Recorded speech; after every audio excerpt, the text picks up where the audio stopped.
মুসলমানেরা মার খাচ্ছে, পালিয়ে বেড়াচ্ছে। বুখারী শরীফে এসেছে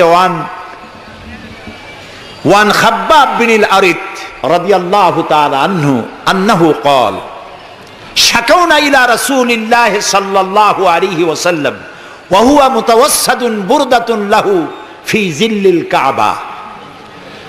হযরতে খাব্বাব বলেন, আমরা অত্যাচারে অত্যাচারিত হয়ে একদিন নবী করিম সাল্লাল্লাহু আলাইহি ওয়াসাল্লামের কাছে গেলাম, যে দেখতে পেলাম তিনি কাবা শরীফের ছায়ায় চাদর মুড়ি দিয়ে আরাম ফরমাচ্ছেন। আমরা কাছে গিয়ে বললাম, আলা তাদউ লানা আলা তাস্তানসিরু লানা ইয়া রাসূলুল্লাহ, হে রাসূল। মাইর খাইতে খাইতে আমরা শেষ হয়ে গেলাম।